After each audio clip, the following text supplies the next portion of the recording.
आदाब। मैं मुशाहिद हुसैन। दक्कन की सरज़मीन हमेशा से ही इल्म व हुनर, अदब नवाज़ों और तारीख़ी इमारतों और औलिया इकराम की सरज़मीन रही है। इसी सरज़मीन पर 1300 हिजरी में दहली से हसन गंगू बहमनी ने बहमनी सल्तनत की गुलबर्गा शहर में बुनियाद डाली है। जो आप ये किला देख रहे हैं, ये 57 एकड़ में किला फैला हुआ है और ये तारीख़ी मस्जिद जो एशिया की सबसे बड़ी मस्जिदों में से इसका शुमार किया जाता है और ये तोप दुनिया की सबसे बड़ी तोप भी कहा जाता है, जो 55 किलोमीटर तक इसका वार दुश्मन पर लगता था, जो ये 29 फीट लंबी है। इसी का जायज़ा लेने के लिए हम यहाँ पर मिल्ली डाइजेस्ट की जानिब से गुलबर्गा शहर में आए हुए हैं। बहमनी सल्तनत दक्कन की सरजमीन पर पहली आज़ाद इस्लामी रियासत थी। इन तारीखी इमारतों को देखने पर कुरून उस्ता और इस्लाम के सुनहरी दौर की याद ताज़ा हो जाती है। बहमनी सल्तनत की तारीख 2 हिस्सों में तकसीम हुई है। पहला दौर 1347 से 1422 तक था। उस वक्त बहमनी सल्तनत की हुकूमत गुलबर्गा में थी। उसके बाद दूसरा दौर आया जिसमें बहमनी सल्तनत की हुकूमत 1422 से 1538 तक बीदर में थी। ये गुलबर्गा का तारीखी किला है जो आज काफी ज्यादा खस्ता हालत में है। यहाँ तक के किले की दीवारों में दरारें पड़ चुकी हैं और कुछ दीवारें गिरने के कगार पर हैं। हालांकि इस किले को नेशनल मोनूमेंट का दर्जा हासिल है, फिर क्यों महकमे आसार कदीमा इस कौमी यादगार को नजरअंदाज कर रहा है। और हैरत अंगेज बात यह है कि इस किले में दुनिया की सबसे बड़ी तोप मौजूद है, जो अपने आप में एक अलग शनाख्त रखती है, लेकिन अफसोस इसे अभी तक गिनीज वर्ल्ड रिकॉर्ड में शामिल होने का मौका नहीं मिला। अब मैं किले में मौजूद शाही जामिया मस्जिद के अंदर दाखिल हो रहा हूँ। मस्जिद के अंदर पहुंचकर एक रूहानी सुकून मिला, लेकिन मस्जिद के दीवारों और कॉलमों पर निगाह डाली तो दिली तकलीफ भी पहुंची, क्योंकि कुछ मनचले नौजवानों ने मस्जिद की बेहुरमती करने में कोई कसर बाकी नहीं छोड़ रखी है। उन लोगों ने तारीखी मस्जिद की दीवारों और कॉलमों पर नाजेबा कलमात लिख रखे हैं, जो ये बता रहा है कि यहाँ की इंतजामिया और हुकूमत की लापरवाही है।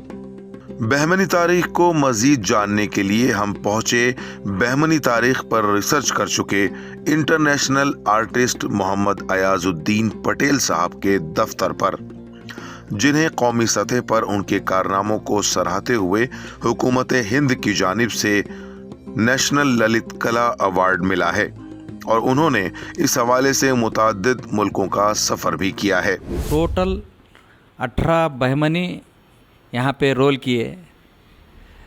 याज ए कैपिटल 75 ईयर्स गुलबर्गा इस रीजन का कैपिटल रहा और यहाँ से मिंट प्रिंट होता था। आरबीआई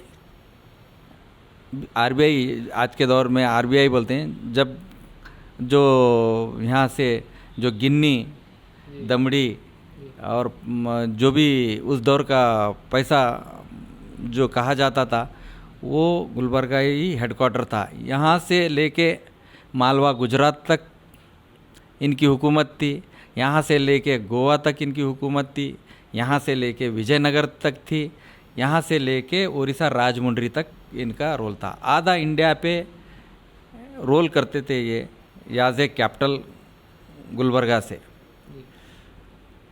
और कई ऐसे तारीख़ी मकामात है गुलबर्गा शहर में। कई सारे लोग जब इस्लामिक सल्तनत आर्ट एंड आर्किटेक्ट के बारे में रिसर्च करते हैं तो गुलबर्गे को बिना इनका रिसर्च कंप्लीट नहीं हो सकता, क्योंकि कई ऐसे दुनिया को कंट्रीब्यूशन दिए हुए हैं बहमनी सल्तनतों ने। एशिया की बिगेस्ट जामा मस्जिद जो 1467 में तामीर की गई, आज वो जामा मस्जिद अभी भी मौजूद है, देखने को मिलती है। पहली इको साउंड की जामा मस्जिद है ये। बगैर माइक के आप 5000 लोग एट ए टाइम पढ़ सकते हैं। इमाम जब नमाज़ पढ़ाते हैं उनकी खिरात आप आखिरी कोने तक इमाम विथआउट माइक के आराम से सुन सकते हैं। ये खूबी है। और इस जामा मस्जिद की और एक खूबी है, जितनी खूबी मस्जिद के अंदर है उतनी खूबी मस्जिद का छत भी उतना ही खूबसूरत है। एक बड़ा डोम है, उसके बाद और दो उसके मीडियम डोम्स है। टोटल 107 गुम्बदें हैं, जिनमें पिरामिड स्टाइल के भी कई सारे गुम्बदें हैं।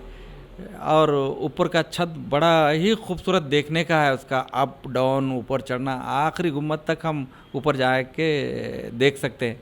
और मेरे 136 नियर अबाउट पिलर्स है, आर्चेस है, ब्यूटीफुल आर्चेस है। और इसकी खूबी है इन आर्चेसों की, आप एक कमान को देखेंगे आखिरी कमान तक आप वो कमान गिन सकते हैं। जनरली मस्जिदों में ऐसा व्यू देखने को नहीं मिलता है। इसी व्यू पे मुझे 1990 में नेशनल अवार्ड मिला था मिनिस्ट्री ऑफ कल्चर से। और दुनिया भर से लोग इस जामा मस्जिद को देखने को आते हैं और बहुत ही तारीख़ में लिखे हुआ है। और तारीख़ जानते हैं कि इस मस्जिद खरतबा के उसके स्टाइल में बनाई गई है, जो स्पेन में मौजूद है खरतबा। इवन अल्लामा इकबाल भी वहाँ जाकर विज़िट करे हुए थे। बहुत ही तारीख़ी, दुनिया की सबसे बड़ी तोप हमारे गुलबर्गे में मौजूद है। ये अभी तक किसी रिसर्चर ने रिसर्च नहीं किया।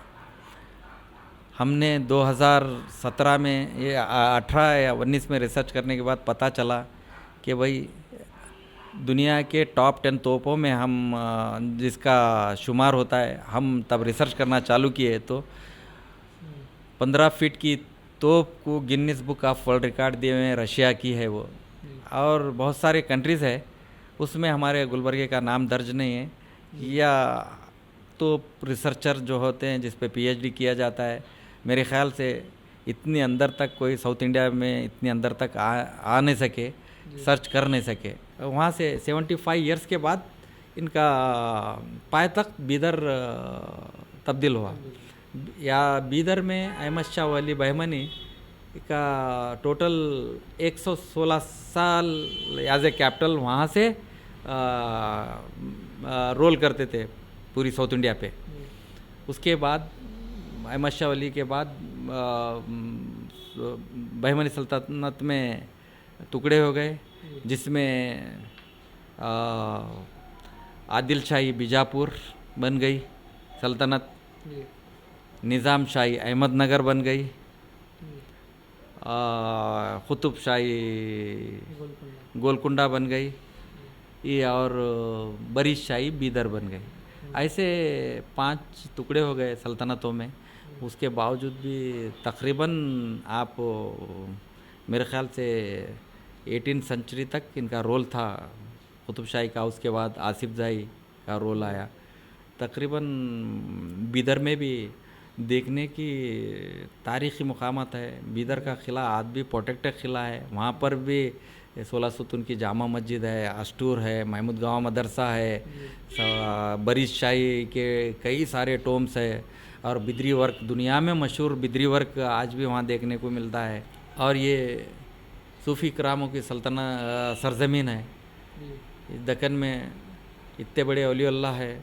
ये भी एक रिकॉर्डेड गुंबद है हज़रत ख्वाजा बंदानाथ रहमतुल्लाह अलैह की।